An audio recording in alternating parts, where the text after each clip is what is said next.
Ang pagiging kakaiba sa nakararami madalas ay nagiging tampulan ng tukso. Minsan pa, nagiging dahilan ito upang panghinaan ng loob ang sinumang nakararanas. Kagaya na lamang sa ibinahaging kwento ng ating tagapakinig tungkol sa lalaking nagangalang Estancio. Naganap ang kasaysayang ito sa dulong parte ng Northern Samar, taong 1971. Pebrero, ikatlong araw pa lamang nang mag-umpisa ang buwang ito ay puno na ng problema si Estancio. Paano kasi? Buwan na naman ng pagbibiro sa kanya ng kanyang mga kaibigan. Ipinanganak si Estancio ng ika-29 ng Pebrero at sa nakaraang 2 taon ay panay hanggang 28 lamang ang buwang ito at kapareho ng nag-2 taon, wala na lamang 29 sa taong 1971 at labis nang ikinaasar ito ni Estancio. Ay naku, 1 taon pa bago ko masabing kaarawan ko talaga. Kung bakit kasi may 29 pa sa Pebrero eh. Sino ba kasing nakaisip ng ganung ideya sa petsa? Bakit hindi naman nilang ginawa lahat ng buwan ng Pebrero pare-parehong may 29 o kaya pare-parehong 28 o kaya parehong may 31 katulad ng ibang buwan? Lagi na lang ako nababansagang kulang-kulang. Paghihimutok ni Estancio habang nagiigib ng tubig sa balon kasama ang kaibigan niyang si Emil. Tuwing umaga, ito ang gawain niya, mag-iigib ng 15 galon para sa bahay nila at 5 galon naman para sa bahay ng kanyang lolo Leroy. Hindi niya direktang lolo dahil nga sa pinsan lamang ito ng lolo niya. Kaya nga lang, wala ni isa sa mga anak nito ang gusto siyang kupkupin at lahat nasa Maynila na. Medyo mahina na itong si Lolo Leroy dahil sa katandaan. Dahil sa hindi ito kayang tiisin ng mga magulang ni Estancio, kaya naman ipinagpagawa nila ito ng maliit na kubo malapit sa kanilang bahay. Dahil sa hindi naman maharap ng mga kapatid niyang lalaki na maaga at wala pa ang sikat ng araw ay nasa bukirin na. Kaya naman sa kanya nakaatang ang pag-aasikaso sa tubig nitong inumin at panggamit sa bahay nito. Uy, Estancio, huwag ka nang malungkot. Isipin mo na lamang malapit na. 1 taon na lang. Ayaw mo nun, matagal kang tumanda. Ay naku, ikaw Emil ha, tigilan mo nga ako sa mga banat mong biro. Hindi ka nakakatawa. Gusto mo, magpalit na tayo ng kaarawan eh. Biro naman ni Estancio sa kanyang kaibigan.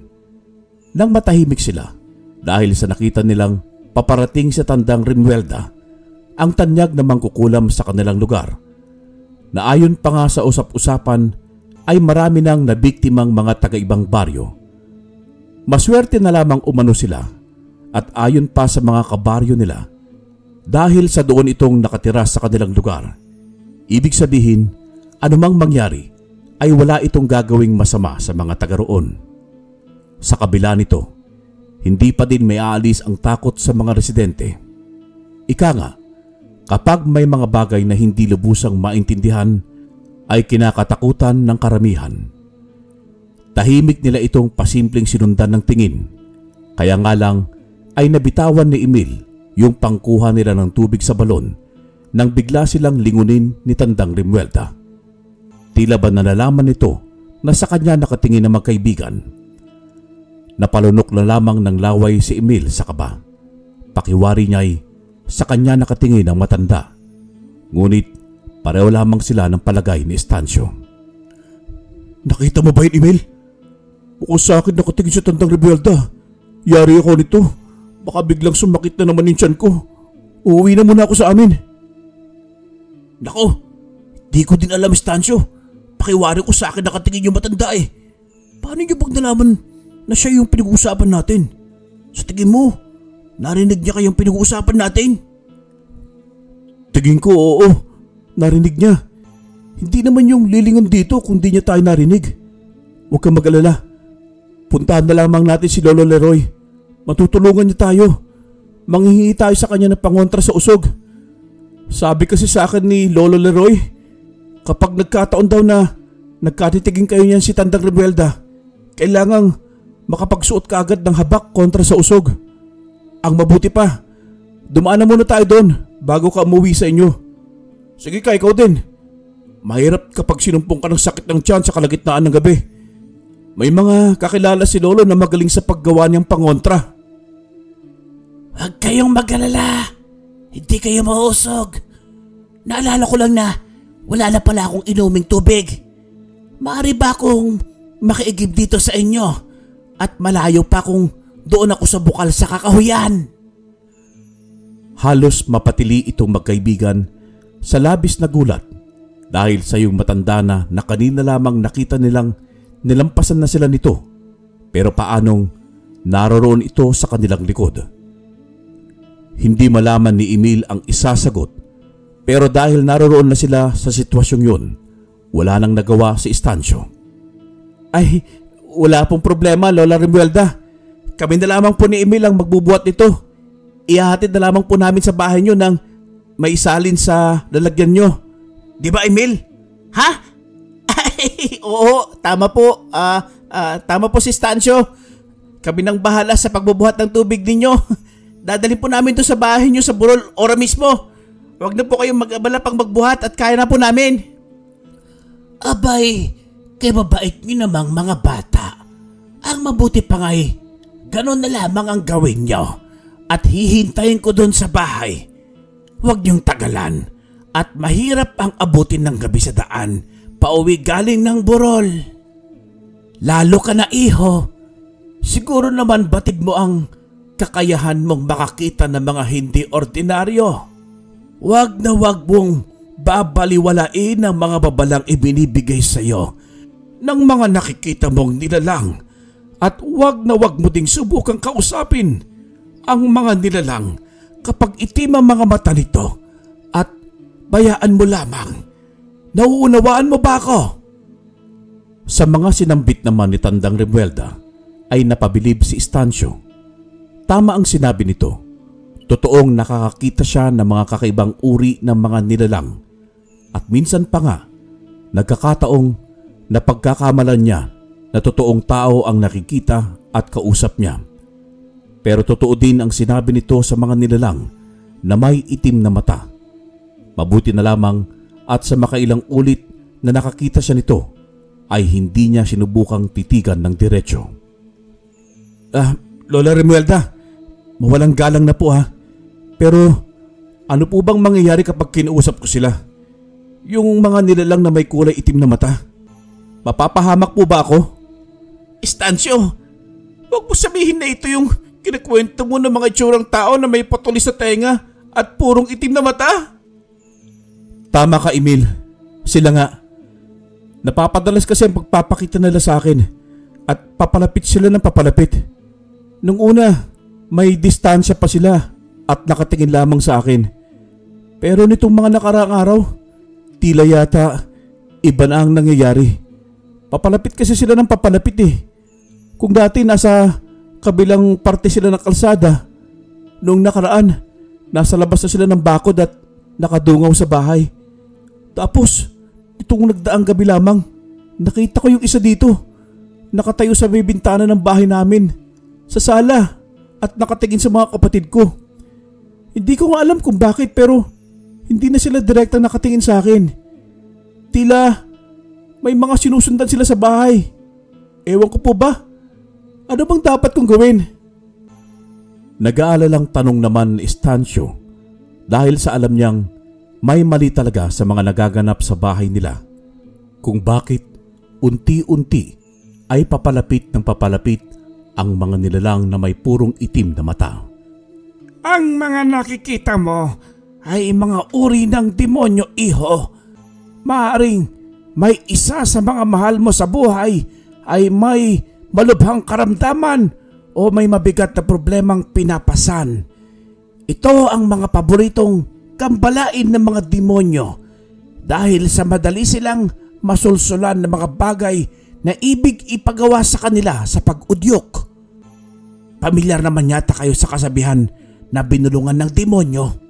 Totoo yun at nagaganap sa ating kapaligiran. Ang mabulungan ka ng isang demonyo ay isang nakakatakot na pangyayari dahil sa nangangulugan lamang ito na nasa ilalim ka na ng kanilang kapangyarihan. Alam mo bang, ilang beses na kitang nakitang itinaboy ang mga demonyo nang hindi mo namamalayang nagagawa mo na ito. Bueno, hindi ang lugar na igiban ang tamang lugar para pag-usapan na ito. Kung gusto mong malaman ang totoong kalagayan ng pamilya mo, mas agahan mo ang pagtungo sa aking bahay. Ituturo ko sa iyo ang karunungan sa pagtataboy ng masasamang nilalang. Kapalit niyan, kailangan mo akong ipag-igib ng inuming tubig kada 3 araw. Talaga po? Ay, areglado ho. Ako nang mag-iigib sa inyo ng tubig na inumin. Basta't turuan niyo lamang ako. Noong una, akala ni Estancio ay habang buhay na niyang titiisin ang pagpapakita sa kanya ng mga kakaibang nilalang. Kaya nga, sa pagbibigay ng babala ni Tandang Remuelda, ang nagaganap umano kay Estancio ay mas higit sa mga naranasan ng iba at delikado ang paglapit ng mga demonyo sa kanilang pamilya. Nang hapon naman ay nasa daan na sila papunta sa bahay ni Tandang Remuelda. Kinailangan pa kasi nilang tapusin lahat ng kailangan nilang punuan ng tubig.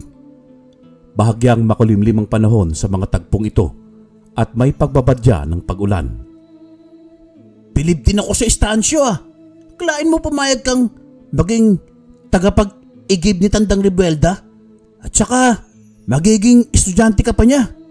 Hindi ka ba natatakot? Alam mo naman kung anong reputasyon niyo dito sa ating baryo, di ba? Alam ko yun, Emil. Pero nakita mo naman kung paano niya ako kausapin. Mabait naman siya, no? Isa pa, walang ibang may alam tungkol sa aking kakayahan, liban sa'yo. Pero narinig mo naman ang wika ni Lola Remuelda, di ba? Isa pa, ayaw mo ba nun? Mabait siya sa atin. Hindi na natin kailangan pang matakot sa kanya. Basta gagawin ko to para na din sa ikabubuti ng pamilya ko. Magandang hapon po, Lola Remuelda. Kagaya po ng pangako namin ni Emil, narito na po yung inyong inuming tubig. Paano po? Mauna na po kami at mukhang babagsak po ang ulan. Mahirap na at maputik pa naman pababa dito kapag tag-ulan. Maraming salamat sa inyo. Bueno, magtungo ka dito sa Miyerkules ng umaga. Bandang 5:00. Uumpisahan ko ang turuan ka ng mga bagay na nalalaman ko tungkol sa mga buhay na salita at maging sa pangangasiwa ng iyong kakayahang espiritual. Mabagal ang magiging proseso, kaya kailangan mong maging matyaga. Sige na, humayon na kayo at maya-maya lang ay babagsak na yung ulan. Nang tumalikod na ang magkaibigan at pabalik na nga sa baba ng bundok, ay muli silang tinawag ng matanda. Siya nga pala mga iho, kung sa pagbaba nyo ay may makita kayong isang magandang dilag o di kaya ay malaking itim na pato, huwag nyo lamang papansinin ito, ni huwag nyong lalapitan at kakausapin. Malinaw pa? Dumiretso lamang kayo pababa sa baryo. Alam kong mahirap tanggihan ang isang magandang dilag, pero hindi nyo gugustuhin ang maisama niya sa kanilang lugar. Sige na, humayon na kayo.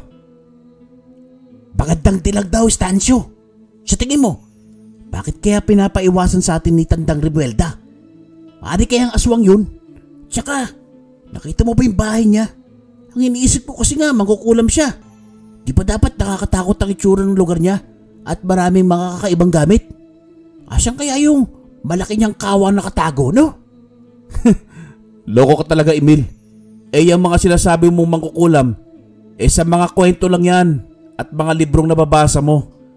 Isa pa, yun lang naman ang bansag sa kanya ng mga kabaryo natin kasi tignan mo, siya lang mag-isang nakatira sa kabundukan. Kahit ako hindi ko yata kaya kahit pa matulog ng isang gabi lang dun sa lugar niya. Paano yan? Itutuloy mo pa din ba yung pagpapaturo sa kanya? Kung wag mo na lang kaya gawin. Ito, payo ko lang bilang kaibigan ha. Pero paano kung sa gagawin mo, Pati ikaw, bansagan nilang mangkukulam. Kilala mo naman yung mga kabaryo natin, di ba? Makakita lang ng naduduwal na babae kapag ipagpapalagay nila buntis agad. Makakita ng bagong mukha sa baryo natin, iisipin nila aswang na. Lalo ko pa, oras na makita nila na nagtutungo ka sa bahay ni Tandang Remuelda, baka susunod yan binabato ka nila at tinatawag na mangkukulam. Kagaya nga ng babala ni Tandang Remuelda, sa daang nag-cruise sa may tumbok na puno ng balete, nakakita sila ng isang napakalaking itim na pato na halos sintangkad nila. Balak sanang tumakbo ni Emil pero pinigilan siya ni Estancio. Isa sa bilin ng matanda na oras na malaking pato ang makita nila ay wag na wag silang tatakbo, sisigaw o magpapakita ng takot dahil sa oras na gawin nila yon, hahabulan umano sila ng pato at papatayin. Kumalma ka lamang, Emil. Naalala mo yung sinabi ni Lola Remuelda? Oras na tumakbo ka, ikaw ang hahabulin ng pato na yan at sasaktan. Pasensya na, nagulutan talaga ako. Sino ba naman kasi hindi matatakot oras na makakita ng pato na ganyang kalaki?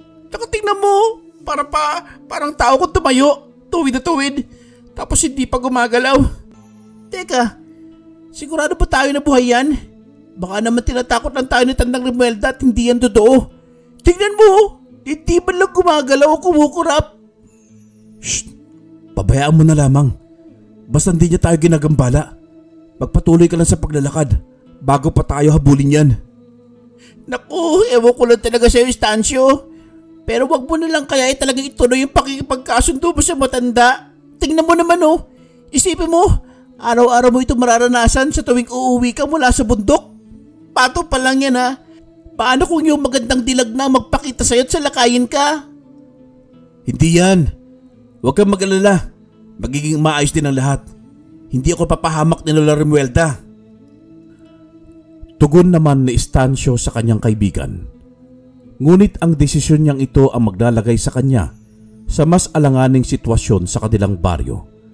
Dahil pagtanggap niya nito at nang mag-umpisang mapansin ng mga kabaryo niya ang pagdalas ng kanyang paggawi sa bahay ng bantog na mangkukulam, umusbong ang mga usapan na siyang araw ay tila naging tagasunod ni Tandang Remuelda. Mabilis itong kumalat sa kanilang lugar, dahilan upang ikabahala na ng mga magulang niya. Anak, alam namin na naipaliwanag mo na ang dahilan ng paninilbihan mo diyang kay Tandang Remuelda. Pero nababahala lang kami. Tila yata nagiging masama na ang tingin sa'yo ng mga kabaryo natin. Natatakot kami na baka isang araw bigla ka na lamang nilang saktan. Abay, mahirap na. Ikaw ba'y sigurado niyan sa ginagawa mo? Tay, sigurado po ako. Ginagawa ko po ito alang-alang sa pamilya natin. Kailangan ko magawang mapalaya sa mga nakikita kong masasamang elemento sa paligid ng bahay. Alam ko po na hindi lahat maniniwala dito. Pero saksi kayo sa kung paano pinasok tayo ng maitim na nilalang noong nagdaang buwan, di ba? Imbes na alalahanin ko ang tungkol sa mga kuro-kuro ng mga kabaryo natin, itutuon ko na lamang po ang atensyon ko sa mga bagay na makakatulong sa ating pamilya. Hayaan niyo po sila. Sa oras na masadlak po tayo sa kagipitan at mga pangangailangan, hindi naman nila tayo matutulungan Isa pa, mabait po si Lola Remuelda. Mas mabuti siya kaysa sa mga pinapakalat na katauhan niya ng mga kalugar natin. Mahabang saad naman ni Estancio. Desidido ito at buo na ang pagpapasya na magpatuloy bilang tagasunod nga ni Tandang Remuelda. Personal niya kasing napapansin ang pagkakaiba ng kanyang buhay noong bago siyang maturuan ng matanda kumpara sa ngayon. Nasanay na lang din siya sa palagiang pagpapakita ng malaking pato sa daan niya pauwi. Sa ilang buwan niyang pagpabalik-balik sa bahay ng matanda, tila ba hindi na buo ang bawat araw kung wala itong pato sa daanan. Ang bahay naman nitong si Tandang Remuelda ay kagaya lamang ng bahay ng ibang residente. Yun nga lang ay nasa kabundukan at mag-isa. Malawak ang bakuran nito na kahit isang damo ay walang tumutubo.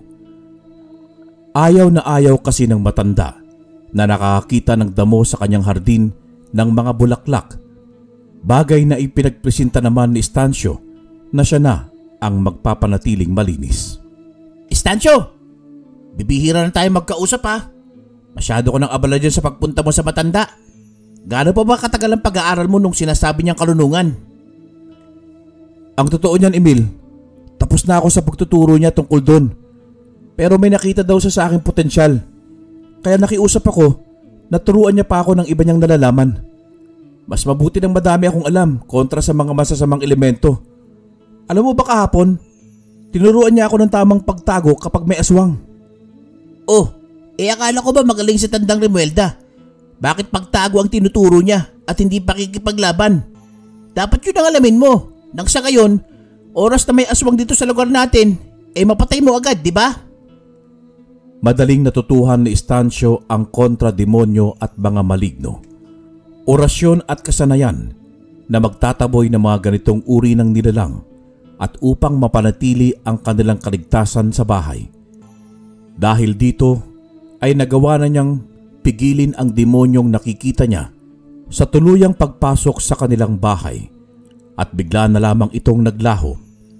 Kaya nga lang, may dahilan ang pagpapakiusap na Estacio na turuan siya ni Tandang Remuelda ng mga bagay kontra sa nilalang kagaya ng aswang. Hindi sa lahat ng oras kailangan ng karahasan, Emil.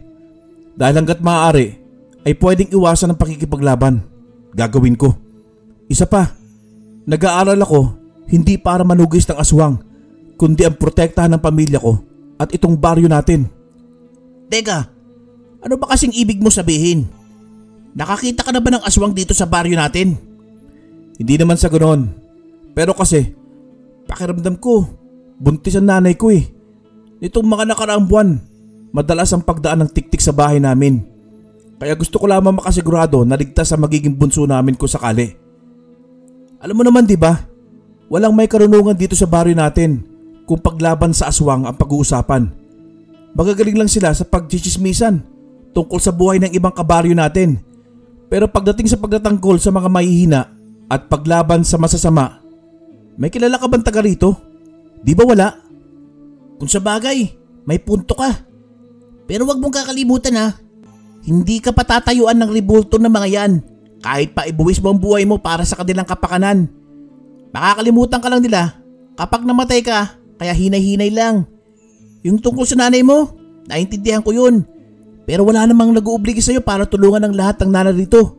Isa pa, nakalimutan mo na ba ang mga pangungutya sa'yo? Pinagtatawanan ka nila dahil sa kaarawan mo at saka dyan sa pagsunod-sunod mo sa matandang mangkukulam. Si Emil na siguro ang masasabi ni Estacio na pinakatunay na kaibigan at halos magkapatid na ang turingan nila. Sa kabila ng mga pangungutya ng mga kalugar nila, ay nananatili itong tapat sa kanilang samahan. Ngunit hindi naman ito maiwasan ang mag-alala para sa kanyang kaibigan na ngayon nga ay pati ang karunungan kontra aswang ay inaaral na. Ibig sabihin, malaki ang tsansa na makaharap niya ang isang totoong aswang balang araw. Martes ng gabi, kinabukasan ay araw ng pagtungo ni Estacio sa bahay ng matandang si Remuelda. Dito ay may 5 buwan na ang ipinagbubuntis ng kanyang ina.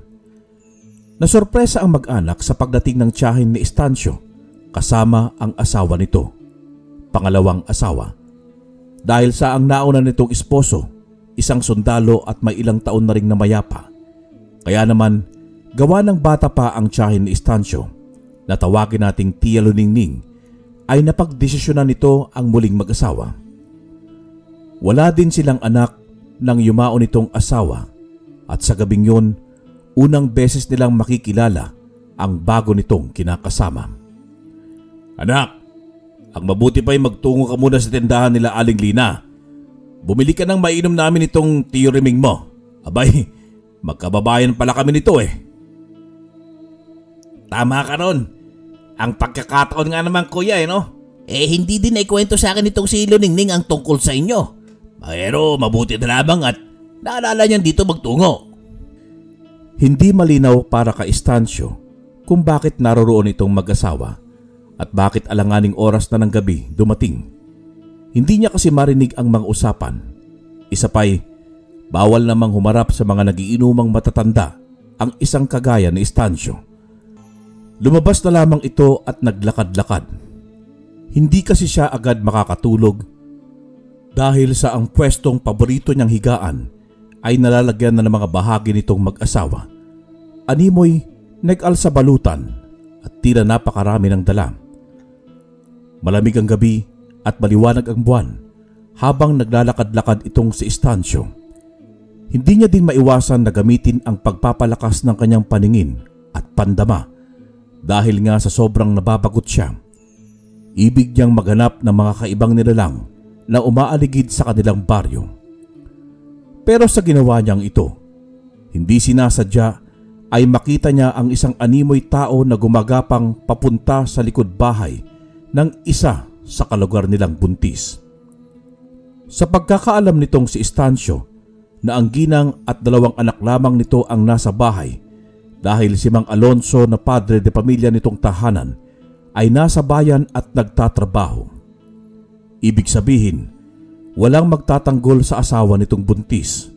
Parehong babae ang anak nila at natitiyak na Estacio na kung sakaling susugod ang nilalang na ito ay tiyak na madadali ang buntis. Kaya hindi niya mapigilan ang sarili niya sa pag-usyoso at pagbabakasakaling makatulong. Ngunit nang ikutan niya itong nilalang sa likod ng bahay nila Aling Cedes, nawala na itong bigla. Tila natudugan ng kanyang paglapit kaya dagli ang naglaho. Ay, mabuti na lang at di ko kailangan makipagkumpronta sa isang aswang. Wala pa naman ako sa kondisyon. Hoy, Estacio! Anong ginagawa mo dyan? Ba't nariyan ka sa dilim? At saka sino yung nadaanan ko doon sa bahay nyo? Kainuman ng tatay mo. Mukhang seryoso ang mga usapan nila. Na hindi nga ako pinansin nang tawagin ko si Mang Roman para itanong kung nasan ka.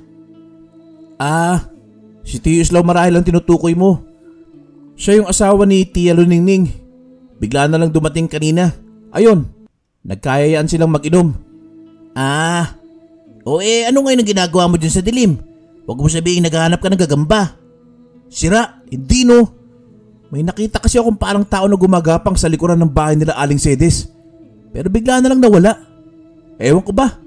Parang namamalikmata ako eh. Ang mabuti pa, sumama ka na sa akin. May handaan kila Tia Kusing. Tsaka kaya nga kita dinaanan sana sa bahay nyo eh. Madaming handa doon, makakapag-uwi ka pa. Akong bahala sa'yo. Ano, tara? Mabuti pa nga. Sa dami ng alak sa bahay eh. Baka mamayang umaga pa matapos sila tatay. Teka nga, di ba malapit sa may tulay yung bahay niyang Tia Kusing mo? Malayo pa yun dito ah. Kaya nga may dala ako bisikleta, di ba? Para hindi tayo mapagod. Tara na, umangkas ka na lang. Makarami tayo ng kain, sakto. Tiyak na konti lang bisita nila eh. Gabi na eh. Hindi na nagpaalam pa si Estacio sa mga magulang niya dahil nga ayon kay Emil na ipaalam na siya nito. Isa pa'y doon lang naman sila umano sa bahay ng tiyahin niya magtutungo at uuwi din kaagad pagkatapos ng kainan. Masaya ang kanilang pagbibisikleta dahil sa liwanag ng sinag ng buwan. Isa pa, napakalamig ng hangin ng sumasalubong sa kanila. Kaya naman wala nang sasarap pa, lalo na kapag pabulusok ang daanan at sobrang bilis ng takbo nila. Nang marating nila ang bahay ng tiyahin ni Emil, nakita siyang naroroon ang isa sa mga anak ni Aling Cedes, yung buntis nilang kapitbahay. Nalaman niya na inaanak pala ito ng tiyahin ni Emil, kaya naman hindi na nakapagtaka pa ang makita niya ito doon, gawa ng tumutulong sa mga pag-aasikaso sa mga bisita. Kaya lang, ang inaalala nitong si Estacio ay paano ang nanay nito at isang nakababatang kapatid na naiwan doon sa kanilang bahay. Hindi naman na niya ito nakausap pa dahil sa bigla na siyang hinila ni Emil papasok sa bahay para kumuha ng mga makakain. Tama ang kaibigan niya. Napakarami nga ng pagkaing naihanda sa kaarawan ng ginang. Kaya naman, ano pa ba ang gagawin ng dalawang magkaibigan sa ganoong sitwasyon, kundi ang magpakalunod sa mga karne at panghimagas na nakikita nila. Hinahayaan lang naman kasi sila ng tiyahin nito na tuwang-tuwa na pagmasdan ang mga bisita na nasasarapan sa mga pagkaing siya mismo ang naghanda at nagluto. Sa sobrang sarap nga, ay nasigurado na ni Emil na makakapag-uwi silang magkaibigan ng mga nakabalot na putahe. Pero habang ginagawa ni Emil ang pagbabalot, ay naiwan naman itong si Estacio na nakaupo sa isang sulok at abala sa balat ng lechon at sa panghimagas na buko. Dito naman ay nakita niyang papalapit ang anak ni Aling Cedes na si Esmeralda, kaedaran ni Estacio. Binati siya nito at natanong kung nasarapan sa mga niluto nilang pagkain. Kayo pala nagluto ng mga ito. Ang sasarap ng putahe, lalo na yung kalderetang kambing. Walang itulak kabigin ang sarap ng lasa. Pero maiba ako. Kanina kasi parang may nakita ako sa likod ng bahay nyo na umaaligid. Baka magnanakaw o masamang tao. Kaya kapag nakauwi ka na, tiyakin mong nakakandado mga bintana at pinto nyo ha. Para lang sigurado nating ligtas kayo. Lalo at puro naman kayo mga babae. Nagpasalamat naman si Esmeralda at huwag na umanong mag-alala at ligtas naman sila. Isa pa'y madami naman umano ang mga kapitbahay nila na maaaring tumulong. Agad namang umalis si Esmeralda nang tawagin siya ng kanyang ninang. Muling naiwang mag-isa itong si Estacio, pero habang kumakain siya ay may napansin siyang kakaiba sa karne. Parang nakikita niyang may marka ito. Hindi maiwasang maglaro ang isipan ni Estacio. Dahil sa palagi naman siyang may dalang kalamansi, ay kinuha niya ito at tinusok ng tinidor. Pagkatapos ay piniga sa pagkain niyang karne. Saglit na naghintay si Estacio. Naalala niya kasi ang turo ni Tandang Remuelda na kapag nasa pagdayo ng handaan, huwag na huwag kakalimutang unahin ang pagpatak ng kalamansi sa pagkain. Ito nga ang ginawa niya. Bagamat huli na at napakarami na ang kain niya, ganon na lamang ang kanyang reaksyon. Walang nangyari sa karne. Nakahinga siya ng maluwag. Totoong karne ng kambing ang kinakain niyang kaldereta. Natawa pa siya sa ginawa niya kasi nga tiyahin naman ito ni Emil. Bakit niya pa naisip na baka aswang ang mga ito? Nanlaki ang mga mata ni Estacio nang makita si Emil na papalapit. Tol, hindi ka ba pagagalitan ng tiyahin mo? Parang inubos mo na yung handa nila sa mga dala mo ah. Hindi no, madami pa doon sa kusina. Isa pa, si Tia mismo nagpabalot dito, doon sa katulong nila. Bigyan daw natin ng mga kapitbahay natin. Pero hatiin na lang natin sa dalawa. Baka makarinig pa tayo ng bangkukutya na matabang ang luto ni Tia o kaya kulang sa sarsa. Alam mo naman mga kabaryo natin, maghanap at maghanap ng may bibintas sa iba. Para walang sama ng loob, edi sa atin na lang to. Likas na kay Emil ang pagkamasayahin at madiskarte kagaya ni Estacio. Kaya nga nagkakasundo sila. Labis ang dami ng karneng binitbit nila pa uwi. Bandang 11:00 na nang magpaalam sila sa kanyang tiyahin. Sulit ang punta nila. Tila kahit buong araw kinabukasan ay hindi sila mauubusan ng ulam. Nakalimutan naman ni Estacio ang tungkol kay Esmeralda at hindi nila niyayang sumabay pa uwi.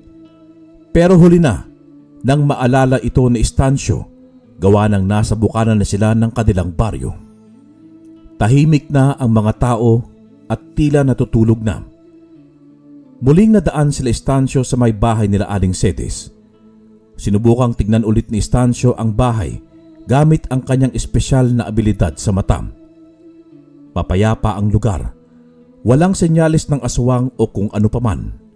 Pero nagulantang ang magkaibigan nang sumigaw ang Tia Luningning na Estacio. Sa lakas nito ay naglabasan ang ilang mga gising pang kapitbahay.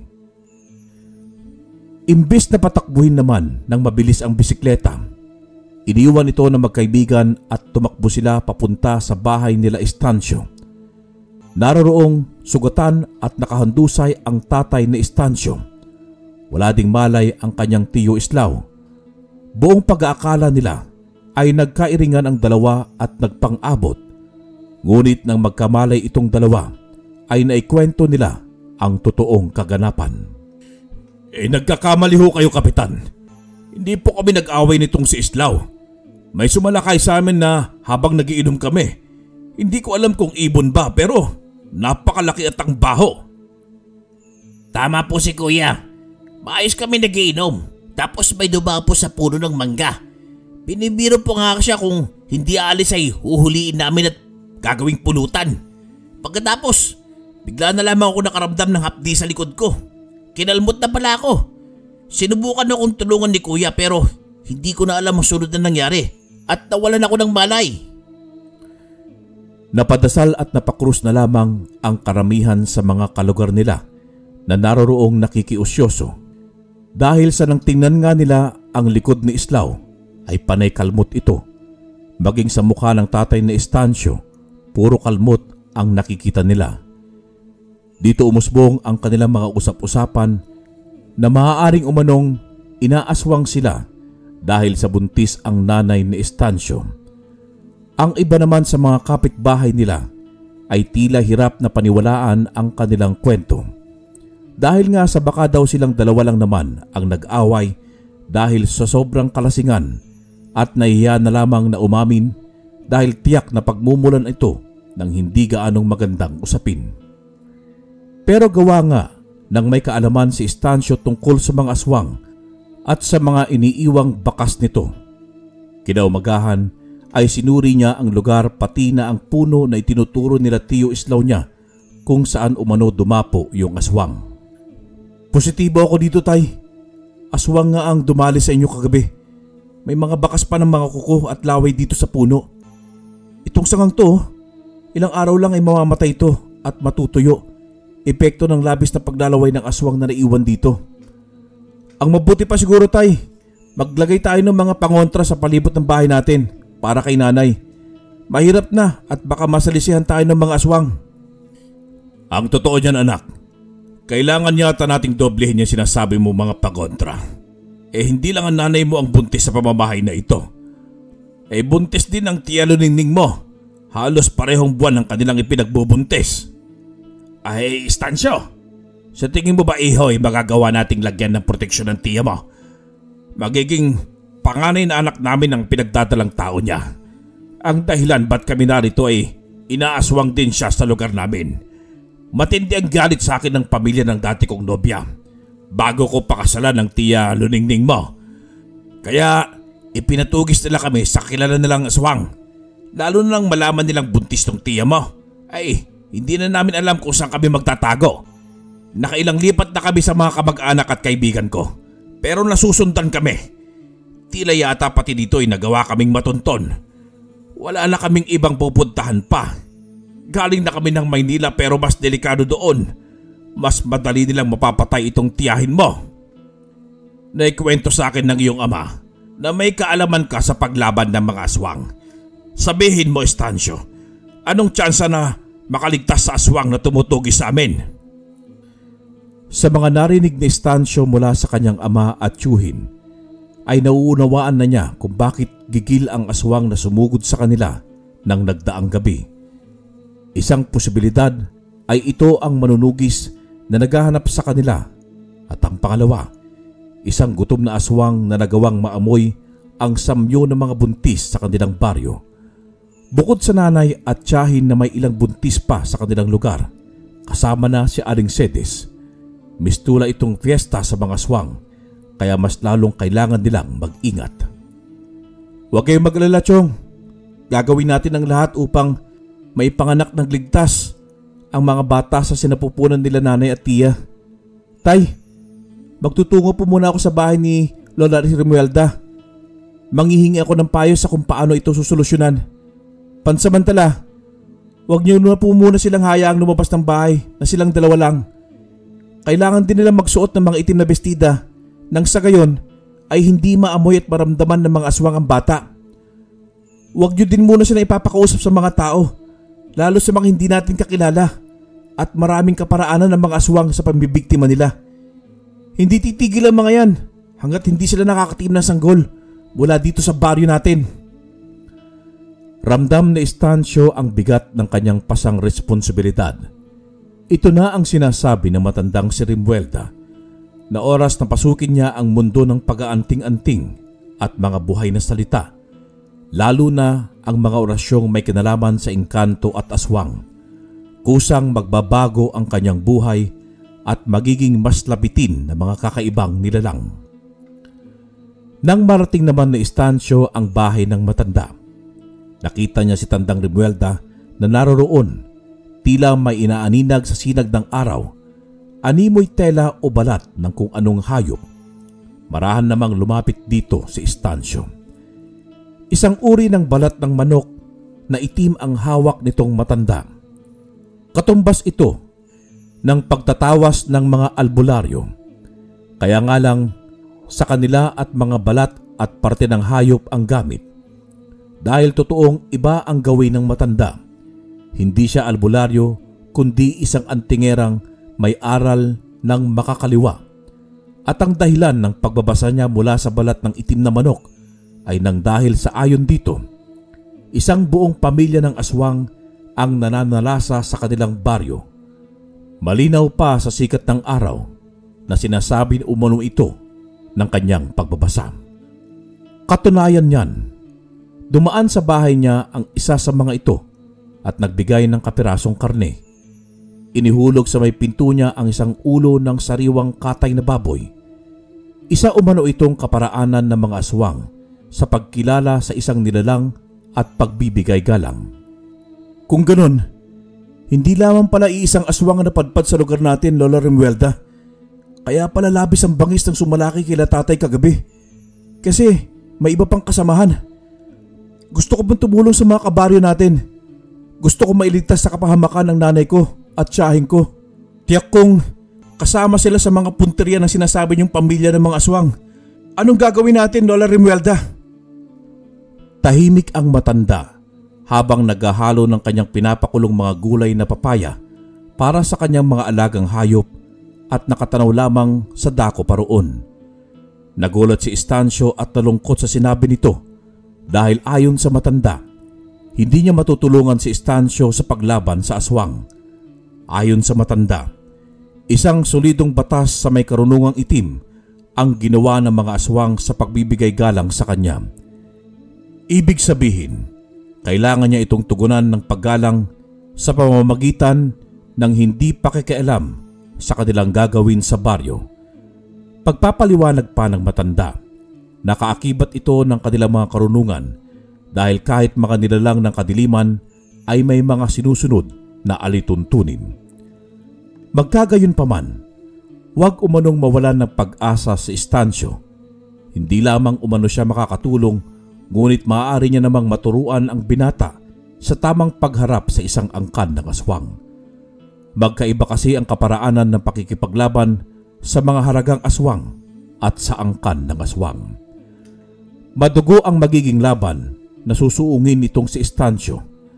Literal ang pagiging madugo nito dahil sa kanyang kailangang gawing proseso upang magtaglay ng kalakasang kayang tumapat sa maraming aswang at kailangan niya itong matapos sa loob ng 3 araw.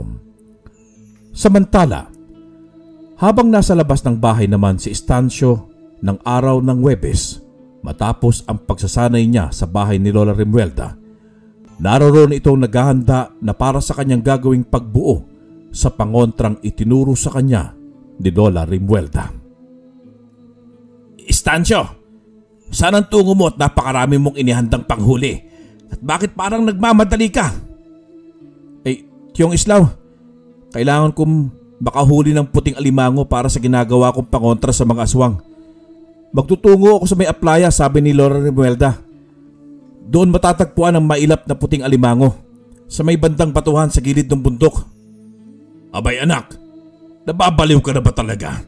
Bakit ka pupunta doon? Alam mong walang daanan sa mabatong parte ng dagat. Isa pa, sa lakas ng alon doon, tiyak na madudurog yung katawan mo oras na ihampas ka ng tubig. Sa tingin mo, paano mo makukuha ang puting alimango doon? Tay, bahala na po. Ang mahalaga makakuha ako.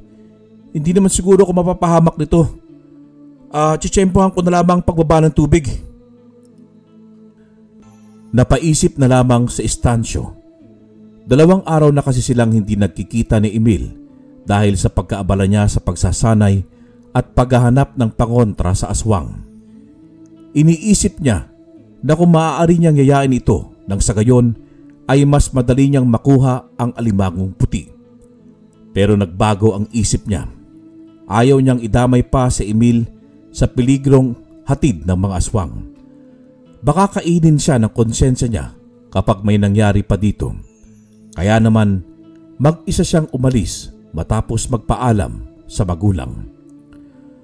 Subalit tila bang itong kanyang planong gawin ay natunugan na din ng mga aswang. Dahil nga ayon kay Tandang Remuelda, kailangan niyang hulihin ang isang malaking puting alimango na lumalabas lamang sa kabilugan ng buwan sa tuwing sasapit ang 3 ng madaling araw. Ang kanyang plano ay maaaring binabantayan ng isang uri ng aswang, ang manananggal, ang aswang na may gawang ritual ng pagbibigay galang kay Tandang Remuelda, ang aswang na alam ang ugnayan ni Estacio sa matanda at inaasahan niyang ito ang gagawa ng mga bagay na hindi maaaring gawin ng matanda.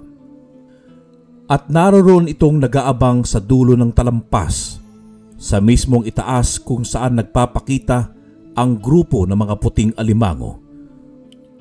Susubukan nitong pigilan si Estacio at kung lulubusin ay papaslangin na din upang lamunin ng alot ng dagat. Sana naman wag mo na akong sundan pa, Emil. Hindi ko maatim na pati siya'y madamay sa mga kaganapan, lalo na sa banta ng aswang. Kung ano man ang mangyari, ibig kong ako lamang ang naririto. Ako ang haharap sa mga aswang. Desidido si Estacio na salungatin ang balak ng angkan ng aswang sa kanilang mga buntis sa baryo. At narating nga niya ang dalampasigan kung saan at inumpisahan na niya ang pagtungo sa batuhan sa gilid nito. Matutulis ang mga bato at may kadulasan na dahil sa lumot at kinis nito, pero kailangan itong suungin ng binata alang-alang sa kanyang plano. Nagtamo ng mga galos at hiwa sa kamay at mga paa si Estacio, ngunit nagpatuloy siya sa pagkapit sa mga bato hanggang sa marating niya itong kuweba na naroroong binabangga ng banayad na alon. Maswerte siya at kalmado ang dagat ng mga sandaling yun. Dinig niya ang pagsipol ng hangin sa loob ng kuweba at ang mga kakaibang tinig at mga tila pag-ungol, pero pinabayaan niya ito. Kailangang talunin niya ang takot na nararamdaman niya alang-alang sa mga kabaryo niya, lalo na sa nanay at tiyahin niya. Kailangan niya lamang na maipadala kay Tandang Remuelda ang isang puting alimango nang sa gayon ay malapatan ito ng orasyon at magsilbing pinakamalakas na pangontra sa mga aswang. Kaya nga lang, marahan ng gumagapang ang manananggal mula sa itaas ng talampas kung saan naman naroroon ang kuweba sa ibabang bahagi nito. Malapit na ang hating gabi nang mapansin ni Estacio ang mga paglaglagan ng bato mula sa itaas sa labas naman ng kuweba. Ibig niyang silipin sana ito, kaya nga lang ay natatakot siyang mabagsakan ng pira-pirasong bato. Nanatili siyang naroroon at nakaharap sa ginawa niyang apoy. Ilang oras na lamang at lalabas na ang mga puting alimango mula sa mga butas nito sa labas ng kuweba. Isang alimango lang. Diyos ko, tulungan niyo po ako. Ibigay niyo sa akin ang aking kailangan para maprotektahan ko ang aking mga mahal sa buhay. Pagdarasal pa nitong sa Estacio, nang walang ano-ano'y biglang tumambad sa kanya ang isang babaeng nasa 40 na ang edad. Hindi niya agad ito nakilala dahil sa bahagyang madilim pa sa bukana ng kuweba. Pero kahit sino naman ay masisindak sa kalagayan ni Estacio.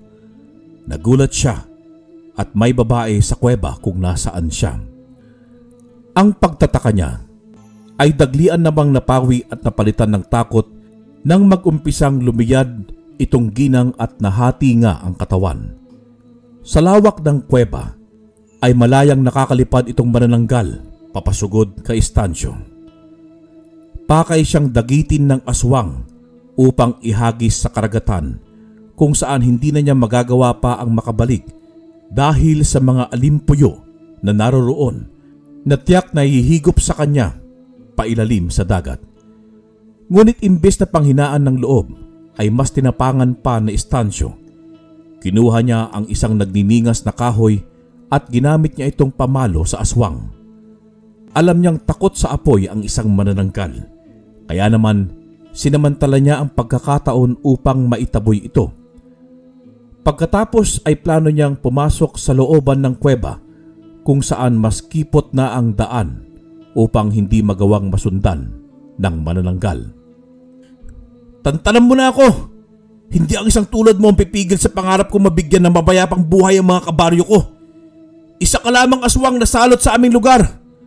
Walang ginawa kundi ang mambiktima ng mga walang kamalay-malay na tao. Kung hindi nila kayang kalabanin ka, kung walang gustong umarap sa inyong mga aswang, ako ang gagawa. Buong sikap na hinataw na Estacio ng kanyang kahoy ang manananggal. Ngunit mabalasik ang nilalang kahit na nagtungo na si Estacio sa makipot na parte ng kuweba.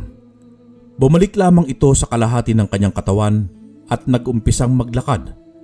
Mas nakakatakot ang mga ganitong uri ng aswang dahil sa isa sila sa pinaka-agresibong klase ng aswang. Palaging galit at ibig lamang ay pumatay ng pumatay. Ngunit nang mailawan ni Estacio ng kanyang sulo ang aswang, ay nandilat ang mata niya dahil ang manananggal ay walang iba kundi si Aling Cedes, ang kanilang kapitbahay na inakala niyang inaaswang. Kaya pala nawala yung nilalang na sinundan niya sa likod ng bahay dahil sa mismong loob ng bahay pala ito nagtungo. Biglang nagsalita ang manananggal. Huwag na umanong makialam si Estacio at ang pakay lamang niya ay ang dayong buntis, ang tiya luningning nitong binata. Ayon sa aswang na si Aling Cedes, wala siyang balak na pakialaman ng nanay nitong si Estacio.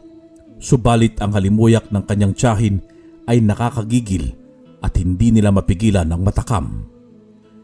Sa pagwiwika ng aswang ay kung hindi dahil sa patuloy na pangingialam ni Tandang Remuelda ay matagal na silang nakakain ng mga biktimang tao sa karatig baryo. Ito palang si Aling Cedes ang nag-umpisa ng mga usap-usapan tungkol sa pagiging mangkukulam umano ni Tandang Remuelda upang wag na itong paniwalaan pa at pakisamahan ng mga kabaryo nila. Nang sa gayon, kahit magkwento ito sa nalalaman niya tungkol sa katauhan ng mga aswang, ay walang maniniwala. Pero sa kabila nito, maging ang aswang ay hindi alam kung anong iuutos ng matanda kay Estacio at kung bakit ito naroroon sa kuweba. Magkagayon pa man, mas minabuti nilang patayin na lamang si Estacio, yaman din lamang na nakilala na sila. Mga salot kayo! Buong pag-aakala namin sa baryo mabubuti kayo. Yung pala, pamilya kayo ng mga aswang, mga impakto. Sa tingin mo ba, papayag na lamang ako ng basta-basta sa gustuhan yung pagkain sa tiyahin ko? Patayin nyo na lamang ako. Pero dito, lalabanan ko kayo. Sigaw nitong si Estacio, kaya nga lang, hindi lamang si Aling Cedes ang naroroon dahil maski ang asawa nito ay naghihintay lamang pala ng pagkakataon upang salakayin siya. Walang ibang maisip na gawin si Estacio. Wala siyang tatakbuhan sa loob ng kuweba at malapit nang mamatay ang kanyang ilawan. Kaunti na lamang ay malalapa na siya ng mga aswang. Hanggang sa tila ba isang milagro ang pagguho ng batuhan sa kung nasaan yung mga aswang, dahilan para madaganan ng mga ito. Pero nang tumingala siya, naroroon si Emil, ang kanyang matalik na kaibigan na naging kasanggana niya sa maraming panahon simula nang lumipat ito sa kanilang baryo. Estacio! Sabi ko naman sa'yo, tutulungan kita eh. Mabuti na lamang pala. Narinig ko mga sigawan nyo dito sa loob ng kuweba. May daanan pala dito sa taas. Oh, saan ka pa dumaan pagpasok mo ng kuweba? Saka na yan. Umalis na tayo dito bago pa makahabol yung mag-asawang aswang. Emil, si Aling Cedes, yung pamilya niya ang mga aswang sa baryo natin. Sila yung dinaganan mo ng bato. Nagmadaling tumakas naman itong dalawa at bago sila makalabas ng kuweba, nasulyapan nitong si Estancio ang kumikislap na mata ng alimangong puti. Nagkaroon pa siya ng pagkakataong kunin ito at mailagay sa kanyang buslo. Emil, nasaan na yung bisikleta mo? Huwag mo sabihin maglalakad lamang tayo. Huwag ka nang maarte, Estancio. Tumakbo ka na lang. Pasalamat ka nga, nagawa pa kitang iligtas mula sa mga aswang eh. Sige na, bilisan mong tumakbo. Huwag kang hihinto at huwag ka nang lilingon pa. Sa tulong mo ay magiging ligtas ng baryo natin mula sa mga aswang, Estancio. Kaya hanga ako sa'yo at ipinagmamalaki kita. Huy, hindi to oras na para sa kadramahan mo, Emil. Bilisan mo, kundi iiwan kita dyan. Nagmamadaling kumaripas ng takbo si Estancio at wala na nga siyang paglingon-lingon pa. Labis ang takot niya at sinabayan pa ng malamig na simoy ng hangin na sumasalubong sa kanya. Mabuti na lamang at nagawa niya pang marating ang kanilang baryo. Diretso siya sa bahay ni Tandang Remuelda upang ibigay ang alimangong puti. Nakangiti lamang ang matanda, sabay haplos sa mukha ni Estancio. Ayon dito ay mabuti naman at ligtas siyang nakauwi at mabuti na nagawa niyang tulungan ng kanyang kaibigan. Nagtaka si Estancio. Sinong kaibigan ba ang tinutukoy nitong si Tandang Remuelda? Sa kanya naalala, nakasama nga pala niya si Emil pero wala ito sa likod niya. Maaari kayang tumakbo itong pauwi sa bahay nila. Ngunit ang mahalaga sa pagkakataong yon ay ang malapatan ng orasyon ang kanilang alimango. Pagkatapos nito ay magmimistulang bato umano ito at magsisilbing tagataboy kontra aswang at masasamang elemento sa kanilang baryo. Oras na maibaon ito sa pinakagitnang puno ng kanilang lugar. Hinihingal pa din si Estancio pero minabuti ng pauwin ito ni Tandang Remuelda. Huwag umanong mag-alala dahil sa aktibo na ang pangontra ng puting alimango. Wala nang aswang pa ang mamamalagi sa kanilang baryo, maging ang buong pamilya ng aswang, at natitiyak niya umanong habang nag-uusap sila ni Estancio ay nagsilikas na ang mga aswang. Kinaumagahan na itong bumalik si Estancio sa bahay ng matanda para kunin ang alimango. Ibig niyang siya na ang magbaon nito.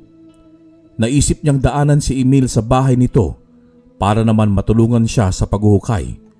Subalit nanlumo ang binata at napaluhod kasabay ng hindi mapigilang pagpatak ng luha.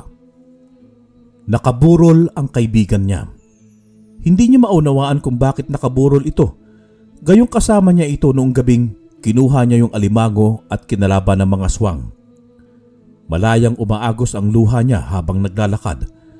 Palapit sa kanyang kaibigang nakahimlay. Doon niya nakausap ang tatay nito. Pasensya ka na kung hindi yata magawang sabihin sa iyo ng mga magulang mo ang pagkawala ng matalik mong kaibigan. 3 araw nang wala si Emil, iho. Nangyari ang insidente ng gabing nagtungo siya sa bahay ng tiyahin niya. Ayon kay ate, maayos namang umalis si Emil at kasama pa nga si Esmeralda. Pero hindi na nakauwi ang anak ko. Maging si Esmeralda hindi na rin makita. Hinala namin na inaswang sila. Umaga nang makita si Emil sa itaas ng isang puno sa may daan papunta sa dagat malapit sa kuweba. Pasensya ka na, iho.